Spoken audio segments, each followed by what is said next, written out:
Bueno, queridos estudiantes, vamos a seguir con la temática del proceso de reproducción, pero vamos a iniciar con la reproducción en animales. Vamos a mencionar los dos tipos de reproducción que manejan los animales. Entonces, la primera es la reproducción asexual. Vamos a hablar de la reproducción asexual en organismos unicelulares. Este tipo de reproducción pues la presentan las bacterias, los protozoos, las levaduras como tal, ¿cierto? Y se diferencia en que a partir de una sola célula madre se puede dividir entre 2, 3, 4 células hijas. Pero, ojo, las células hijas tienen la misma información genética que la célula madre. Ojo, van a salir idénticas porque a partir de una se divide y salen otras. Este tipo de reproducción sirve para regenerar órganos del cuerpo del animal, tejidos como tal, ¿sí? Entonces, y tienen de acuerdo al número de tamaño, y tienen unos tipos. Vamos a hablar del primer tipo de reproducción asexual, que es la bipartición. La bipartición se da en organismos unicelulares como las bacterias, como las amebas, como los paramecios, que son los protozoos como tal. ¿Qué pasa con este tipo de reproducción asexual? Este tipo de reproducción consiste en que a partir de una célula madre, ella tiene una información genética, ella va a realizar un proceso de división, ¿verdad? Y va a formar dos células hijas iguales a quién, pues a la célula inicial. Si ustedes ven la imagen, la célula madre pues tiende a desaparecer, ¿verdad? Porque a partir de ella se originan dos células hijas idénticas a la célula inicial como tal. Gemación. Entonces, ¿qué pasa con la gemación? Lo que lo hace diferente a la bipartición, que es que el núcleo va a rodear al citoplasma, y ese citoplasma va a dar lugar a una célula de menor tamaño, que es la que se va a llamar la famosa yema o la protuberancia que va a salir de ese núcleo. Lo que lo hace diferente es que en este tipo de reproducción por gemación, que es característica de las levaduras, esa yema que sale es una célula hija totalmente independiente de la célula madre, pero con las mismas características y la misma información genética de ella. Entonces miren que anteriormente en la bipartición, a partir de la célula madre se dividía y salían dos y tendría a desaparecer la célula madre. En esta no desaparece la célula madre, sino a partir de ella se forma y sale una célula hija, pero a partir de una protuberancia como tal. La esporulación. ¿La esporulación en qué consiste? En que esta célula madre puede dividirse varias veces, un núcleo puede dividirse varias veces, y de ese núcleo pues va a originar unas células hijas como tal, ¿verdad? ¿Qué pasa? Este núcleo se rompe como tal, y de ahí se forman las famosas esporas. Entonces eso es lo que ella libera varias células hijas, como tal, que es lo que se denomina esporas. Esas células hijas, vuelvo y repito, son independientes pero tienen la misma información genética que la célula madre como tal. Este tipo de esporulación se presenta en plantas, también en plantas, en los hongos también como tal, ¿cierto? La reproducción asexual en organismos pluricelulares. Entonces, ¿qué pasa? Estos organismos pluricelulares, las células se dividen mediante mitosis, pero ¿qué pasa? Estas células, la reproducción se produce en unas partes, unas estructuras especiales que crecen unidas al progenitor, ¿verdad? Y pues después de separarse, pues van a dar lugar a nuevos individuos.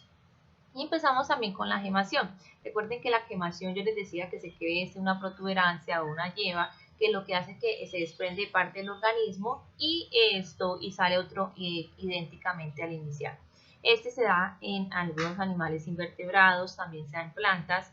En este ejemplo son los pólipos, los nidarios, ¿qué es lo que hacen? Miren acá, si ustedes ven bien la imagen, entonces igual a partir de una célula madre se desprenden pedacitos y se genera la célula hija totalmente inicial, pero es como una yema o como una protuberancia que sale.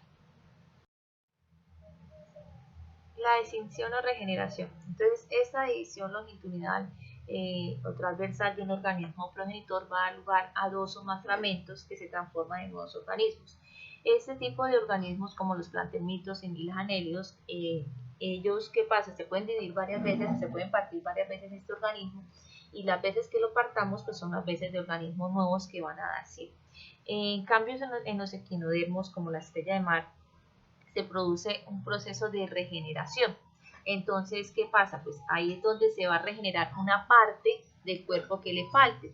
Pues podemos decir también en la lagartija, ¿verdad? Que tú le cortas algo y ella se regenera esa parte. Igual la estrella de mar, tú le cortas un bracito, un bracito como tal y ella regenera esa parte como tal, ¿sí? Entonces eso se llama regeneración o extinción. La esporulación, como les decía, en las células, organismos unicelulares, es un tipo de reproducción en que se van a generar esporas, ¿verdad? Y esas esporas son las células, reproductoras que pues, dependiendo, van a formar nuevos organismos. Ejemplo, los hongos. Los hongos forman esporas, ¿para qué? Pues para que son la parte de que ahí se originan nuevos organismos como tal. La partenogénesis. La partenogénesis es un tipo especial de reproducción. Se da en algunos insectos sociales en los que este tipo de reproducción va a originar un nuevo individuo adulto a partir de óvulos sin que ocurra fecundación. ¿Cómo así? Pues entonces el óvulo se desarrolla sin intervención de los espermatozoides. Entonces en algunas especies las hembras se pueden reproducir sexualmente y ponen los huevos, ¿verdad? Y las hembras salen en primavera y que se reproducen por partenogénesis y durante varias generaciones ese va como haciendo la supervivencia de la especie. Entonces este tipo de reproducción es importante y es especial. ¿Por qué? Porque se originan nuevos individuos adultos a partir de óvulos sin que ocurra fecundación, o sea, no hay un proceso de fecundación. Siguiente tipo de reproducción, que es la reproducción sexual en animales. Este tipo de reproducción sexual en animales sí ya tiene que involucrarse gametos. Ya ese tipo de fecundación debe existir una unión de gametos masculinos y gametos femeninos, que cuando se unen, esos señores pues combinan toda su información genética y ahí genera una variabilidad como tal. Pero para que exista esta reproducción sexual se necesitan dos procesos básicos, la gametogénesis y la fecundación. Primero, la gametogénesis. Esta gametogénesis pues, consiste en producir o formar gametos masculinos o gametos femeninos. Gametos masculinos como los espermatozoides, que mediante un proceso que vamos a ver más adelante que se llama espermatogénesis, y gametos femeninos como los óvulos, que pues, mediante un proceso que se llama ovogénesis. En los animales que se reproducen sexualmente hay individuos que presentan hay individuos machos y hembras por los que se llaman dioicos, pero hay algunos animales que presentan un mismo sexo, ambos sexos, perdón, en un solo individuo y esos se llaman monoicos o los famosos hermafroditas. Segundo, la fecundación. La fecundación es como tal ya la unión de un gameto masculino con un gameto femenino para que me dé un origen o se origine un cigoto, que ese cigoto va a ser 2N. Recuerde que un gameto masculino va a ser N, es haploide, un gameto femenino va a ser N, y la unión de ese proceso de fecundación me origina un cigoto que ese va a ser 2N. Entonces que ese cigoto va a sufrir un proceso de división por mitosis como tal y ¿para qué? Pues para todo tiene que ver para que se genere nueva especie. En este proceso en animales de fecundación existen dos tipos de fecundación, la fecundación externa y la fecundación interna.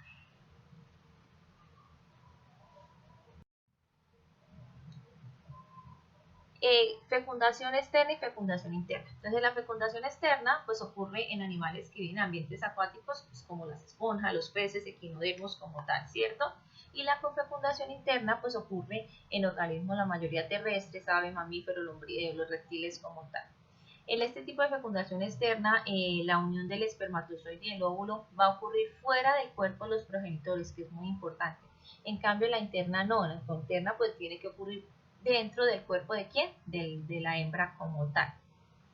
En la fecundación externa, pues la hembra va a depositar sus óvulos en un determinado lugar y el macho, ¿qué es lo que hace? Pues libera sobre ellos una gran cantidad de esperma, pues que ahí están contenidos los espermatozoides. En la fecundación interna, pues ¿qué pasa? La forma en que el gameto masculino, llega al interior, ya sea por penetración, ya sea por aposición, como tal, es lo que se genera. Pero lo que lo hace diferente en la fecundación es que empieza un desarrollo embrionario en los animales, ¿no? Entonces vamos a hablar del desarrollo embrionario, pues que es después de la fecundación empieza a formarse como tal este organismo como tal. Pero dependiendo de dónde se realice este tipo de desarrollo y las estructuras que estén, vamos a tener tres tipos de organismos como tal: los ovíparos, los ovovivíparos y los vivíparos. Cuando hablamos de los ovíparos, pues ¿qué pasa? Este tipo de animales se caracterizan porque ellos forman huevos y después de la formación del digocigoto son depositados en el medio ambiente, o sea, fuera del cuerpo de la madre. Ejemplo, las aves, los peces, los reptiles. Entonces ellos se forman a partir de huevos como tal.